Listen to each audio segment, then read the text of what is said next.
Alasan Aeronef Akademi beri beasiswa ke Nisha pramugari gadungan asal Palembang, wujudkan cita-cita.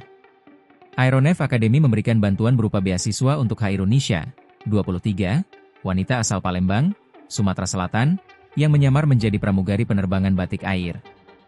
Pihak lembaga mengajak Nisha untuk bergabung dalam pendidikan pramugari secara gratis seperti diumumkan melalui unggahan resmi di akun Instagramnya. Aeronef Akademi mengumumkan pencarian terhadap Nisha untuk memberikan bantuan nyata. Kami percaya bahwa niat baik layak mendapatkan jalan yang tepat.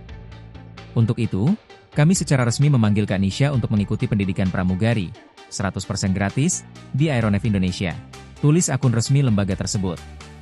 Dengan adanya beasiswa ini, Nisha kini memiliki peluang emas untuk mewujudkan cita-citanya menjadi pramugari secara legal dan profesional, tanpa harus lagi terbebani oleh biaya pendidikan yang tinggi. Kami ingin membantu Kak Nisha mewujudkan mimpi mengenakan seragam pramugari yang sesungguhnya dengan bekal ilmu dan sertifikasi resmi, tegas akun tersebut.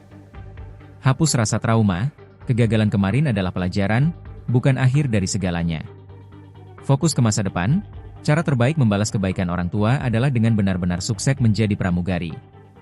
Kami siapkan jalannya, Aeronef Indonesia akan membekali kamu dengan skill dan sertifikasi resmi agar siap menghadapi seleksi, tulisnya. Kabar ini pun disambut positif oleh ribuan netizen. Unggahan tersebut dibanjiri komentar yang memberikan dukungan moral bagi Nisha agar tidak menyerah pada mimpinya. Banyak yang menilai bahwa kegagalan atau kesalahan di masa lalu bukanlah akhir, melainkan awal dari cerita baru yang lebih hebat.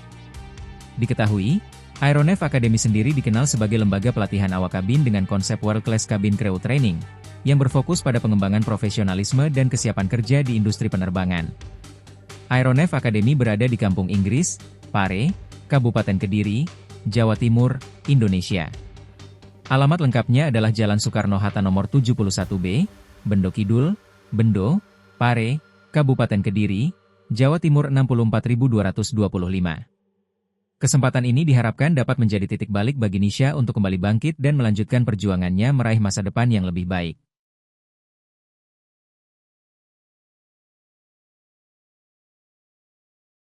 Download Tribun X sekarang, menghadirkan lokal menjadi Indonesia.